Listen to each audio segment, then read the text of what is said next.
The rifle shot cracked through the frigid air of Durango, Colorado, taking more than William's life on that bitter December day in 1879. It stole Winifred Evans' future and left her clutching their 6-month-old son beneath a sky as unforgiving as her new circumstances. The smallpox epidemic had already claimed half the mining town, but it was a stray bullet from a saloon brawl that had made her a widow at 22. 5 months had passed since she'd buried her husband. 5 months of scraping by on what little he'd left her, of watching the woodpile dwindle and the pantry empty. Winter had finally released its grip on the mountains, but spring brought no relief to Winifred's dire situation. She stared at her reflection in the cracked mirror above her washstand. Her once plump cheeks had hollowed, and her auburn hair hung limp around her pale face. Little Joseph slept in his makeshift crib, blissfully unaware of his mother's desperation. "Just one more day," she whispered to herself, smoothing her only decent dress. "One more day, and then I'll have to do something." That something loomed like a shadow in her mind. The mining company offered work for laundresses, hard, scalding work that left hands raw and backs broken. Or there was Madame Pearl's establishment at the edge of town, where women earned good money but paid with their dignity. Neither option seemed bearable. Winifred had avoided the charity committee at the church. The thought of standing before those well-dressed women, their eyes filled with pity as they assessed her need, made her stomach clench with shame. Her father had raised her to stand on her own 2 feet, and William had loved her for her pride and independence. She couldn't bring herself to beg. A knock at the door startled her from her thoughts. She hurriedly pinched her cheeks for color and opened it to find Mrs. Caldwell from 2 doors down, her round face creased with concern. "Morning, Mrs. Evans. Just checking if you've enough milk for the little one." "We're managing just fine," Winifred lied, forcing a smile. "Joseph is thriving. Good to hear." Mrs. Caldwell hesitated. "The ladies at church were wondering if you might need. We're quite all right," Winifred cut her off, perhaps too sharply. "But thank you for your concern." After Mrs. Caldwell left, Winifred leaned against the closed door and fought back tears. Joseph would need milk soon, and she had nothing to give him but watered-down cow's milk from yesterday. The rent was due in a week, and she had precisely $2.17 to her name. She gathered Joseph into her arms, wrapped him in his blanket, and stepped out into the spring sunshine. She needed to walk, to breathe, to think of something, anything that might save them from destitution. Main Street bustled with activity.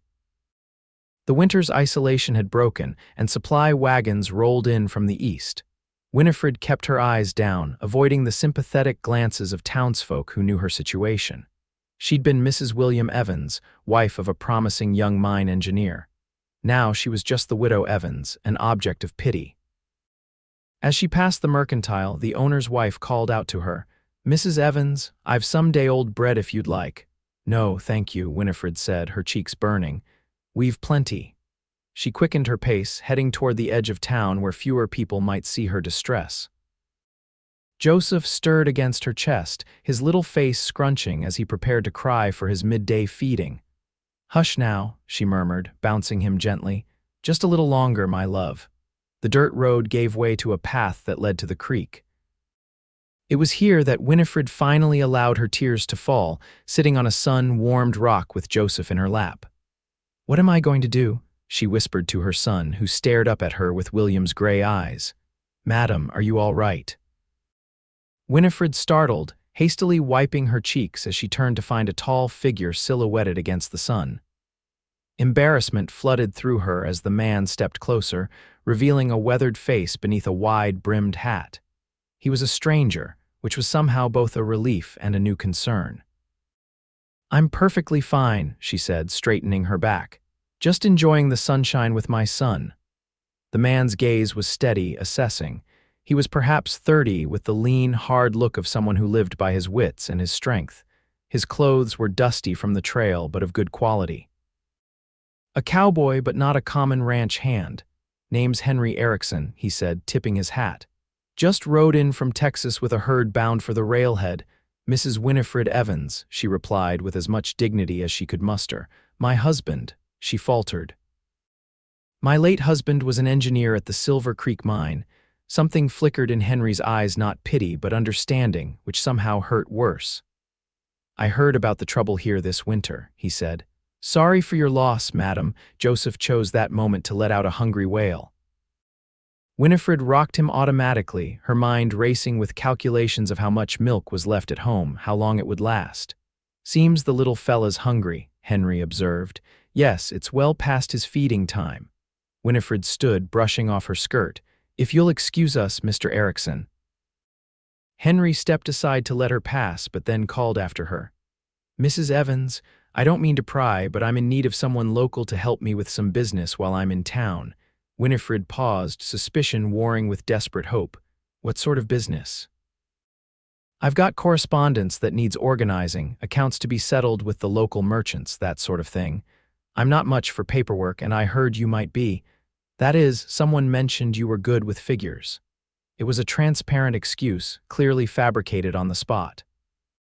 Winifred should have been offended at such obvious charity disguised as employment, but Joseph cried louder and her pride wavered. Who told you about me? She asked. Storekeeper. Said your husband taught you bookkeeping. Another lie, but a plausible one. William had indeed shown her how to manage household accounts. Winifred hesitated, torn between shame and necessity. What would this job entail exactly? 2 hours each afternoon at your convenience, $1 a day. Henry named a sum that was generous for such light work, $1 a day. $7 a week, enough for rent, milk, flour, and maybe even a bit of meat, enough to buy time until she could find something more permanent. I accept, she said before her pride could reassert itself. When would you like me to begin? Tomorrow be soon enough. I'm staying at the Dumont Hotel. Tomorrow at 2 then, Winifred agreed, bouncing Joseph, who had escalated to full-throated screams. Now, if you'll excuse me. Henry nodded, and she hurried back toward town, torn between relief and humiliation. She knew exactly what he was doing, what Mrs. Caldwell or the storekeeper must have put him up to, but she couldn't afford to refuse. She had almost reached her small house when she nearly collided with Reverend Porter. Mrs. Evans. Just the person I was hoping to see, the kindly old man said, his eyes twinkling beneath bushy white brows. The church has received a donation specifically for families affected by the epidemic and well with your loss. Thank you, Reverend, but I've just secured employment, Winifred said, the words tasting both bitter and sweet. Mr. Erikson has hired me to manage some correspondence for him. Erikson? The Reverend looked puzzled. The cattle boss who just arrived. Yes, do you know him? Only by reputation. Hard man, fair dealer. Didn't know he needed clerical help, though. Well, apparently he does, Winifred said firmly. Now I must feed Joseph. Good day, Reverend. Inside her home, Winifred settled in the rocking chair to feed her son the last of the milk. She'd need to buy more tomorrow, which she could now afford to do. Despite her embarrassment at accepting what was clearly disguised charity, relief washed over her. The next day, promptly at 2, Winifred arrived at the Dumont Hotel with Joseph in her arms. She'd spent the morning washing and pressing her best dress and had splurged on a bit of ribbon for her hair. If she was to be employed, even in this pretense, she would look the part. The hotel clerk directed her to a small private dining room that Henry had apparently engaged for their meeting. When she entered, she found him seated at a table covered with papers, ledgers, and what appeared to be genuine correspondence. Mrs. Evans, he said, standing as she entered. Thank you for coming. I hope it's all right that I've arranged for a bassinet for the little one. He gestured to a small cradle in the corner, clearly borrowed from the hotel's storage. That's very thoughtful, Winifred said, surprised by the consideration. Henry pulled out a chair for her, then sat across the table. I've got quite a mess here, as you can see. Receipts from the drive, letters from buyers, contracts to review. I'm afraid my business partner usually handles this side of things, but he's laid up with a broken leg in Santa Fe. Winifred surveyed the papers with growing confusion. This didn't look like manufactured work. It appeared to be actual business that needed tending. You weren't making up an excuse to help a widow, then? She asked bluntly. Henry met her gaze without flinching. Would it matter if I was?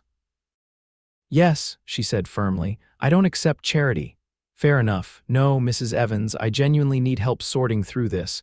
My partner Jacob sends telegrams daily asking about our progress, and I'm better with cattle than columns of figures. He pushed a ledger toward her. Can you make sense of this? Winifred opened the book and found neat rows of entries detailing cattle purchases, feed costs, and wage payments. It was straightforward bookkeeping, not unlike what William had taught her for their household budget, just on a larger scale. I believe I can, she said, already scanning the columns. Your expenses for the drive seem higher than your initial projections. Henry raised an eyebrow. That obvious from a glance. The feed costs increased in February. Harsh winter, the worst in 20 years. We lost 30 head to the cold. For the next 2 hours, Winifred immersed herself in Henry's business affairs. She organized his correspondence by date and urgency, balanced his accounts, and even drafted responses to several inquiries from potential buyers. Joseph slept peacefully in the bassinet, waking only once for a feeding. When the hotel clock struck 4, she looked up in surprise. I didn't realize the time. You work quickly, Henry said, examining the neat piles she'd created, and thoroughly. My father was a schoolteacher before he died. He believed in precision. She gathered her shawl. Same time tomorrow, if you're willing. In fact, I'd be grateful if you could come in the morning as well, double the pay, of course. Winifred hesitated, tempted by the offer. $2 a day would allow her to start saving, perhaps even to consider options beyond mere survival. I accept, she said, but Mr. Erikson, I want to be clear. If this becomes charity rather than employment, I'll know and I'll leave. His eyes, she noticed, were a deep blue, like the Colorado sky in autumn. I'm a businessman, Mrs. Evans. I don't pay for work I don't need. Over the next week, Winifred fell into a routine. Mornings and afternoons at the hotel, working through Henry's business affairs, which seemed to multiply rather than diminish. She drafted contracts, corresponded with buyers, and even negotiated better terms with the railroad for his cattle shipment. Henry was a fair employer, never hovering, always ready with coffee and a modest lunch. He asked intelligent questions about her suggestions and implemented most of them. If he noticed that she carefully wrapped portions of the lunch to take home, he never mentioned it. Joseph became a fixture in the makeshift office, cooing at Henry from his bassinet or bouncing on Winifred's lap as she worked. To her surprise, the rugged cowboy had a gentle way with the baby, occasionally holding him so Winifred could use both hands or walking him around the room when he fussed. On the 8th day, Henry was unusually quiet as she worked through a complicated contract. Is something wrong? She finally asked, looking up to find him watching her with an unreadable expression. My business here is nearly concluded, he said. The herd ships out on Friday. Oh. Winifred felt a surprising pang of disappointment.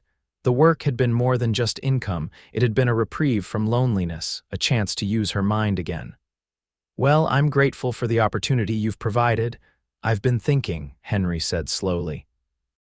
My partner and I are expanding operations, opening a proper office in Denver. We need someone who understands the business, who can manage the paperwork while we're on the trail. Winifred's heart quickened. Are you offering me a position? Yes, permanent employment, decent wage. Enough to rent a small house. Problem is, it's in Denver. Denver, she repeated, mind racing. Leave Durango, leave the town where William was buried, where they'd planned to build their life. It's just an offer, Henry said quickly. I understand you have roots here. I'll need to think about it, she said. May I give you my answer tomorrow? That night, Winifred sat by the window of her small house, watching the stars appear over the mountains. Joseph slept peacefully, his tiny chest rising and falling with each breath. Denver meant a fresh start, away from pitying glances and the constant reminder of her loss. It meant real work, independence, a future for Joseph beyond subsistence, but it also meant leaving William behind in more ways than one. What should I do? She whispered to the night, half hoping for some sign from her husband's spirit. The next morning, she arrived at the hotel with her decision made. I accept your offer, she told Henry, but I have conditions. His lips twitched in what might have been a smile. Name them. I want fair pay, not charity wages. I want Sundays free for church. And I want your word that if the arrangement doesn't suit either of us, you'll provide enough funds for our return to Durango." "Agreed on all counts," he said without hesitation. "We leave on Saturday's stage if that suits you." As the departure day approached, Winifred packed her meager belongings and said her goodbyes. She visited William's grave one last time, placing wildflowers on the simple marker. "I'm not abandoning you," she whispered. "I'm doing what you would want, taking care of our son, making a life for us. I'll always love you." The stagecoach journey to Denver was long and uncomfortable, but Henry proved to be a considerate traveling companion.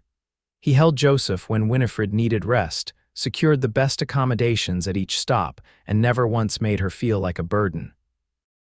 In Denver, he helped her find a small but clean house within walking distance of the new office. The first month was a whirlwind of setting up the business, establishing routines, and adjusting to city life. Winifred threw herself into the work, determined to prove her worth beyond any sense of obligation Henry might feel. The business thrived under her management. Her organized approach and attention to detail freed Henry and his partner Jacob to focus on expanding their cattle operations.